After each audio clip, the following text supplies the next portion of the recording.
Hello and welcome back to the Inter Milan save on FM22 on the beta version of the game. I hope you're well. I hope you've enjoyed the past two episodes. This is episode 3. We have games against Lazio and Red Bull Salzburg in today's episode. But before we get into that, we've got some transfer news. Lots of stuff happened. Well, a little bit of stuff happened around deadline day and after the previous episode. Now, I think the signing of Sonali Diamande had been confirmed in the last episode, but just in case it hadn't, here he is. Ivorian national, centre-back, pretty decent. He's a hot prospect, I would say. He's set as a fringe player, but he's definitely got the possibility of being a good player. Signed for £3 million. Pretty decent get. And then the other signing, the only signing that we made on deadline day was this man, Andrea Belotti, somewhat of an FM legend, I would say. He's been used in many saves in the past from other YouTubers as well as myself, and he's been brought into the squad as a bit more depth up front. We've obviously got Lautaro Martinez, we've got Edin Dzeko. I think we needed an extra person, and Andrea Belotti is the man that I've chosen for that. He's been signed for £2.4 million from Torino. You can see already his value's shot up to between 5.8 and £7 million. He's on 80k a week. He's a very good player. He's got great finishing, which is the main attribute that I'm interested in for a striker, and we'll have to see how he gets on. He hasn't scored yet. He's played a few times, but he's not scored yet. So we just need him to get a goal, and then I'm sure he'll get off the mark. And for outgoings, we managed to get rid of 4 of the 6 people that were left on our transfer list. And the first of those is Matthias Vecino. He has gone to Marseille for what could turn out to be £2.6 million. I believe it was £1.3 million up front. We are paying some of his wages. He was on 76k a week. We're paying like 37. So we've managed to get that down a bit. I think his contract was up at the end of the season. We'll just have a check here. Yeah, so we're only paying that until the end of the season. So not too bad. What on earth? Oh, they've managed to get his wage down horrifically. What? £875 a week? Madness. That is madness. I don't know if that's a bug or not. Let me know if you think that's a bug or not. I think it could be, because they've either got him for an absolute steal, and that's not that can't be right, or it's because we're paying that much and that's all they're having to pay him. That's the only thing I can think of to explain that one. Bit of a weird one. But we move on. Danilo D'Ambrosio has gone. He's gone to Napoli for a total of £1 million. He was on £61,000 per week. Wasn't going to start. A bit older as well. So we got rid of him. Next up, Alexis Sanchez is out the door as well. He's gone to Valencia. That's very sad that he's now worth £48 million apparently. We sold him for £5.5 million. He was in the last year of his contract. He was on £175,000 per week. I think he was on the last year of his contract. No, he wasn't. He was in his second last year of his contract. So we're paying £80,000 per week until the end of 2023, which is better than £175,000 that we were paying him, but still a lot of money to be paying a player that isn't part of our club. And the final outgoing was Alessandro Fontanarosa, a youngster who was never really going to be good enough for our side. So he's left to join Spezia for 150k, could rise to 175k. So we'll take a look at the 4 games that we've played since the last episode. And we started things off with an away game at Cagliari, and we drew 0-0. Now, we had to rest a few players for this one. We rested Skriniar, Brozovic, Barella and Martinez because of the international break. They were all exhausted and high injury risks, and I didn't want to risk that. So we had to switch things up a little bit. We played Belotti up front at first. He didn't have a great performance, so we took him off, brought in Dzeko on, and we just couldn't get a goal. We played pretty well. Then we faced Monaco in the Champions League. It was a 2-1 defeat in the Champions League, unfortunately. We did play a pretty much full-strength side, all apart from I forgot his name there for a second. Nearly called him Handowski. He's not Handowski. Handanovic, who was still recovering from his injury. So Dragowski started in goal instead. And it didn't go well. We removed the counter and the counter press team instructions for this game, and you can see what happened. There was a slight silver lining in the form of Hakan Çalhanoğlu's goal. So here is the goal. DeMarco with a throw into Hakan Çalhanoğlu. DeMarco gets it back, plays it to Barella. Çalhanoğlu on the edge of the box, and he whips it round into the top corner. And that was the equalising goal, but unfortunately, as you'll see here, we couldn't hold on for that draw as Maripan scores the winner in the 87th minute. We were pretty dominated, to be honest. We did not deserve to get anything from this game, and we duly didn't. Next up was a 1-1 draw with Spezia, which we did dominate in terms of shots, not so much in terms of possession. 2 penalties were the story of this game in quite quick succession as well. And Zola with the first, scoring that for Spezia, and then 2 minutes later, Denzel Dumfries, who's been a pretty decent player for us so far this season. We'll just click on him here. So you can see he's got an average rating of 7.62 in Serie A from 4 games. He's got 1 goal, no assists just yet, but he's dominating things down the right-hand side at right wing back. Unfortunately, it looks like some of his technical attributes are decreasing, but hopefully that's just a minor blip. You can see some of his mental ones and physicals are going up. So I'm hoping for more good things to come from Denzel. But then things turned back around after 3 disappointing games. We smashed Genoa by 5-0. Lautaro Martinez getting himself a brace, Ranocchia getting 1, Correa getting 1, and De Vrij getting 1. We did rest some players for this one as well. We rested Skriniar, we rested Dumfries, we rested Brozovic and Rodrigo. The first 2 goals and the 4th goal were all helped by VAR. They awarded the goal. They were all apparently offside, even though some of them looked nowhere near offside, and they obviously were given. And then there was one of the goals that I wanted to show you. So it's this one, the 3rd goal. It's just a lovely passing move. You just see the 2 touches and then the 1-touch play into Correa, who finishes it beautifully off the inside of the post. A bit of help from the woodwork. And that brings us to the first of today's games, which is against Lazio. Lazio are currently 9th in the table, but I imagine with 5 games gone, it's going to be pretty close in terms of points. They're on 7 points. We're on 9 points, and we could do with a victory. Now, I think I'm right in saying that we're struggling away from home at the moment. Have we won away from home yet? We haven't. Not even in a friendly. We drew 1-1 away from home against Lugano. Now that could be a troubling statistic. We'll see how we go today away from home against Lazio. Obviously at home against Salzburg, we need to win that. Definitely. Monaco we should have won on paper, obviously not on the day. They dominated us, but Salzburg we should definitely be winning. Sevilla were the team that I was most concerned about in the Champions League group. But yeah, we should have a victory at Salzburg. Hopefully we can get a victory against Lazio as well.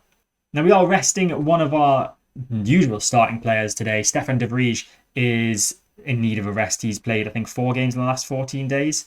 Yeah, he's got a high risk of injury at the minute. So we are bringing Ranocchia in for him, who has had some game time recently, despite the fact that I believe he's still listed. Yeah, he's still transfer listed. Hopefully this actually gets people interested in possibly buying him in January, because I think, is his contract up in the summer? It is. His contract is up in the summer. He's only valued at 1.4 million currently.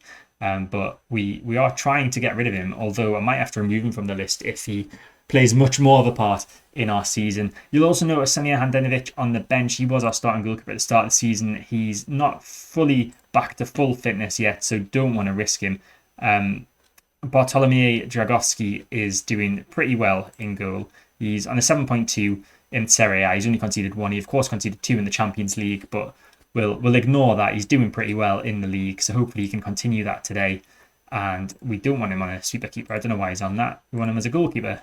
And my new idea with the tactic is that we are going to have the counter and counter press instructions on, and then hopefully that'll get us far enough ahead where we can remove them and try and save our energy a bit. I'll keep an eye on the conditioning. Of course, if we're 4-0 up, we'll probably take the counter press off. If we're 1-0 up, we're going to have to keep it on for as long as possible, just so that we don't absolutely knacker the team. I think Lautaro Martinez is somehow a low risk of injury, despite the fact he's played 4 matches in the last 14 days too. So he's obviously got better fitness naturally than De Vrij.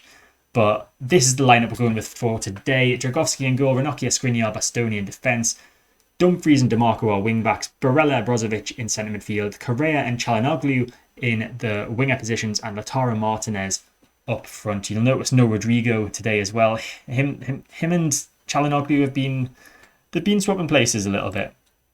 But Rodrigo will probably get a game against Salzburg, I imagine. So a couple of standout players from Lazio's side. We've got Milinkovic, Savic in the centre midfield and Ciro Immobile up front. They'll be two of the key men. And then just a personal favourite of mine, Lucas Leiva, former Liverpool player, a Liverpool legend, some would say, in defensive midfield for Lazio. And Pepe Reina as well, can't forget about him in goal for Lazio, not Napoli. He used to play for Napoli. Plays for Lazio now. So first highlight of the game, it's Hysaj with the throw-in to Serbi at the back. We are initiating a press of sorts at the moment. Serbi's gets the ball back. Akpa Akpro gives it back to Serbi. He's getting plenty of touches of the ball here. But it'd be great if you could just give it away to an Inter Milan player. So Akpa Akpro has found a bit of space, finds Milinkovic Savic out wide to Pedro, who cuts inside, but DeMarco with an excellent tackle, and Lautaro Martinez on the counter-attack. Finds Hakan Çalhanoğlu. Can he cut inside? We've seen what he can do from the edge of the box. He pulls it back instead. That's a foul. Is that going to be a penalty? That's right on the edge of the box. We're checking. No penalty. Free kick. Why'd you tease me? Free kick in a decent position. Çalhanoğlu with the ball in. Sergej Milinkovic-Savic easily heading that away. Might just call him Sergey like the game does from now on, because it's a bit of a mouthful to say, isn't it? Throw in on this right-hand side for Lazio. It's Lazzari trying to get past our left wing-back. He does so successfully. He's advancing through on goal. It's Lazzari. It's an amazing run, and he's just pulled it wide. I don't know if he was trying to cross or a shot there. I don't think he knew either. It was a bit of a confused kick. As we have a chance now. Dumfries. Correa gets snapped down there. Absolutely scissor tackled. Surely that's a card. It's a red card. Jean-Daniel Akpa Akpro has been sent off for Lazio after half an hour. And hopefully we can use that to our advantage. Disgusting tackle from him. Corner for us though. Çalhanoğlu whips it in. Lautaro's there, but it's headed away. It's going to come to Ranocchia. To Skriniar. Çalhanoğlu in tons of space. Pulls it into the box. Lautaro's there. It's blocked. Dumfries down to Çalhanoğlu. Chance to get it in again. He does. Lautaro Martinez with his 5th goal of the season. Gives us the lead away from home. Can we get our first away victory of the season with a little bit of help from a sending off for Lazio? Hakan Çalhanoğlu. He had a few attempts at getting the ball across. That was the first one. Lautaro tries exactly the same finish for the goal. Right here. Nearly exactly the same finish, actually. That one was more with the top of his boot, whereas his first attempt was a side-footed volley, but it went in the back of the net, so it doesn't matter.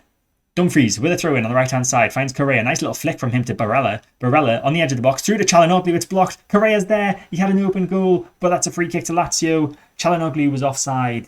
So it's half-time. We're doing pretty decent. Obviously, they've got one less man than us, so we should be doing pretty decent, at least. And we are going to make a change. Joaquin Correa, he's on a 6.4, which isn't great, but he's also got a yellow card, which I don't want us to go back to having the same number of players. So we're gonna bring Rodrigo on at right wing. I think he's okay playing there. Yeah, he's a pretty... That's where I was playing him anyway. What a stupid thing to say. Never mind. Rodrigo is on the field, and we are going to continue with our counter instructions on for a little while at least. We'll try and get a second goal, hopefully. Try not to concede. Zakagni with a long throw, just giving that away to us, and Dumfries picks that up the right wing back with a chance to move the ball forward now for Inter as he finds Rodrigo, the substitute, back to Dumfries. Played back to Ranocchia. Nice slow build-up play. Dumfries forward to Rodrigo. Can he get a ball in the box? Possibly Rodrigo. He does so. Back post. Çalhanoğlu's there. Headed the cross goal to Lautaro Martinez, who gets his 2nd goal of the game. Beautifully worked goal. Brilliant cross in from Rodrigo. Çalhanoğlu with a knock back with the header.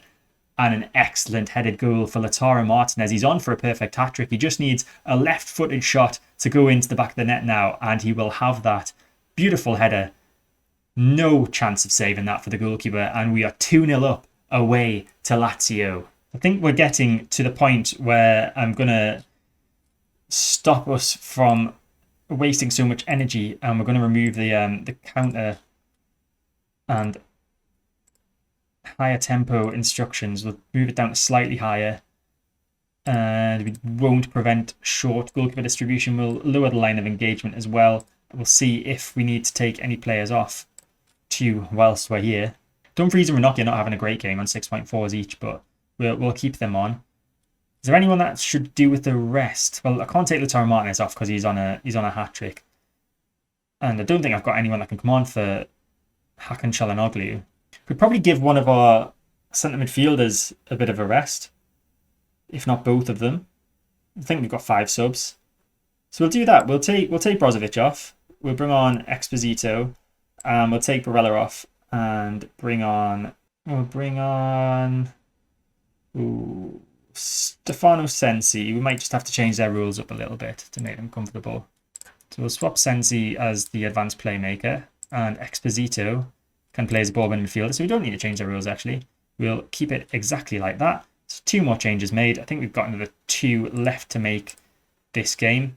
It's 10 minutes to go now, and we are going to take DeMarco off because he's looking pretty tired out there. We've got Darmian on the bench, who has been playing a little bit for us. In fact, yeah, we'll put Darmian on. Well, Darmian could move for Hakan Çalhanoğlu, and then we'll bring on Terzic at left wing back. So Darmian's going to drop down. Will that work? Darmian drop down to there. Terzic drop down to there. It's not a tried and tested formation at all, but we'll stick with that. I think we'll not leave him as an inverted winger. Or we could have him as an inverted winger on support. Yeah, we'll have him as an inverted winger on support. He's not an inverted winger. No. Well, he sort of is because he's a right back, isn't he? So there's the full-time whistle, and what turned out to be a pretty easy result for us in the end. A nice 2-0 win. Martinez getting the brace, ending in a very strange formation, but it sort of looks like a 3. Just need another player there, but obviously you can't have... well, you could actually move Bastoni there. I need to stop talking nonsense. A great game for us. Brilliant result. So that lifts us up to 5th in the table on 12 points. We are 1 point off Juve and Atalanta, who occupy the positions above us. Fiorentina are the only team with a game in hand, and they're only a point off. Well, we're only a point off them as well. So it's going well considering the number of draws that we've had at the start of the season. But we'll be back in a second with the Red Bull Salzburg game. So just the one change made for this game against Salzburg. Stefan de Vrij returns to the side in place of Andrea Belotti. I've looked at the condition of all the players, and everyone is a high risk of injury because they've had so many games. For 4 games in 14 days, the majority of the players. And I'm just going to go for it with our best lineup today. We've got a game against a lesser opposition up next. I can't remember who it is actually. Let me just find my way to the schedule. Sassuolo. Yeah, we've got a game against Sassuolo on Saturday, and then that ends the horrific run of Saturday, Wednesday, Tuesday that we've had in the entirety of September. We've not really had a week off, so we get a bit of rest after the Sassuolo game, before the Udinese game. Quite a bit of rest actually, because it's the international break, so that's not really rest at all. So my players are going to be knackered when they come back from that as well. That's going to be fun. They're already knackered as it is. So we'll keep everything the same, all the tactics the same, and like I said, just De Vrij, the one change. So Oliver Jurgens can't be registered for this match. Oliver Jurgens, who's he? I hear you asking. Who's he? Who's he? He's a striker, an Estonian striker, and he looks like a pretty good prospect. So he's been brought into the Inter first team. I think he might have had a sub appearance. No, he hasn't had a sub appearance. I'm making that up. I thought about subbing him on once, but it didn't happen. He is improving in his attributes though, which is nice to see. He's definitely one to keep an eye on, but not today because he's not registered for this competition. So we'll just stick Ian Radu on the bench instead. 2 keepers on the bench. How fortunate are we? So one thing that I mentioned, I believe, earlier in this episode was that I was most fearful of Sevilla. However, Red Bull Salzburg beat Sevilla in the first game in this Champions League season. So they could be a bit of a dark horse. We need to get 3 points today. That would really help us. Given that I think Sevilla will surely come good eventually, and it will be a 3-way battle for qualification between us, Sevilla, and Monaco. That's a bit confusing. I'm sure I just saw the goal flash at the bottom there. Have I changed the... No, still key highlights? Very strange. Well, first real chance of the game. We'll have to go back and have a look at that flashing goal thing at the bottom that I saw. So I'm sure I wasn't just tripping. But Barella's got the ball from a headed clearance from the corner. He's moving forward with it nicely. He shoots and it's just wide from Barella. An excellent run from him. And it was all looking good until he hit that shot away as Red Bull Salzburg have a throw in deep in their own half. Be great if we could pressure them a little bit more. It's Woba moving forward with it. The centre back finds Ulmer on the left, forward to Adeyemi. Now Junuzovic, nice passing play from Salzburg, and Okafor is going to get there first. No, he's not. De Vrij is there to clear up and just about manages to stop that from going out for a corner. And now Bastoni's got it. One of his central defensive colleagues, Hakan Çalhanoğlu with the ball on the left-hand side, overlapping left wing back DeMarco, finds Çalhanoğlu again. Ball into the back post. Correa is there, and Correa has scored. Is it onside? Don't celebrate too much.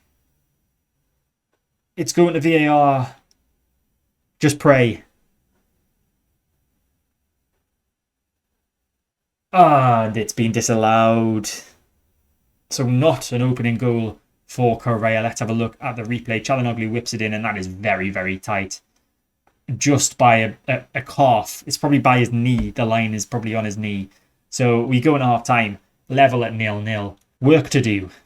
Now, Lautaro Martinez is not having the best of games. He's looking motivated, though. So, and he's such a star player that he could just have a stinker for 70 minutes and then pull a winner out of the bag in the last 20. So I think we'll leave it as it is for the moment. I am a bit concerned about DeMarco. His conditioning is a bit lower than everyone else's. So is Hakan Çalhanoğlu.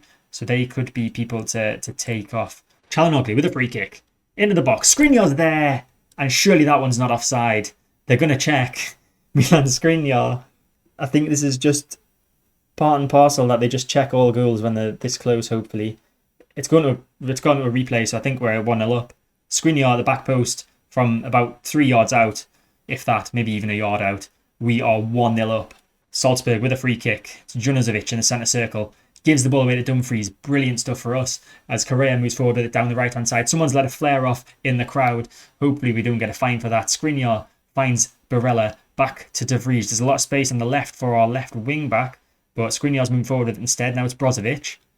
Ball to Correa, knocked down. Çalhanoğlu, is he onside? I'm starting to not like celebrating. This is the third one of the game so far, if I'm counting correctly. Is this one going to be allowed? Anthony Taylor is our official today. English referee, and he's given it. 3-0, 2-0. 2-0. I'm imagining a goal. Brozovic with the ball over into the box to Correa, who knocked it down for Çalhanoğlu. And I was looking at the goal so much, I didn't even look to see if he was offside. So let me know if that was the right decision in the comment section down below. And we are going to make some changes. We've got 15 minutes left of the game. There's a lot of players looking tired out there. So Çalhanoğlu is going to come off. Rodrigo is on for him. Barella is on a yellow card, so we'll take him off as well. We'll bring Gagliardini on for him. DeMarco's looking complacent and tired, so that's not a good combination. So Darmian can come on for him, and we'll just make those 3 changes for the time being. And one thing we've forgotten to do is to get rid of all of these things which are probably going to tire the players out even more. One last chance possibly. Salzburg with the ball in an advanced position in our half. Bernardo's got a throw in. Finds Okafor into the box for Saisko. Now Bernade, and that's just wide from him, and I said his name in a very strange way. Benade, not sure. As we have about 30 seconds left. And De Vries has it at the back. I think this might just be one of those highlights that just draws into nothingness as we reach the end of the game. Possibly a chance? No. Correa couldn't get the ball through to Lautaro. It would have been a great chance for Lautaro then, though. Should have probably taken Lautaro off, to be honest. Bit late now, but you live and you learn. Darmian with the ball down the left-hand side of Rodrigo. Could be a chance for a third goal, possibly. Lautaro pulls it back to Brozovic on the edge of the box. Now Gagliardini. Dumfries in a bit more space. Back to Gagliardini, and this is not going to come to anything as there is the full-time whistle, and we have won 2-0. Our first victory in the Champions League this season, and very nicely done. Wasn't an easy game. It wasn't expected to be an easy game with the fact that they beat Sevilla in their first game of the group, but we did well. That takes us up to the top, actually. Sevilla won their game as well, 1-0 against Monaco. So all 4 teams on 3 points. A very close group in Group H, are we? Yeah, Group H. So we're going to advance a bit more ahead of the next episode. So next episode, we are going to do the Champions League game against Monaco and the league game against Roma. So that's the end of November. So we've got quite a few games to play in the meantime. Hopefully, we can continue this run that we seem to be on. We're on 3 matches unbeaten. Or 4 matches unbeaten, 3 matches won in a row is very nice to see. But that is it for this episode. I hope you enjoyed it. If you did, make sure to hit the like button, subscribe to the channel to get all my content when it comes out. Hit the notification bell to stay notified. And I'll see you next time.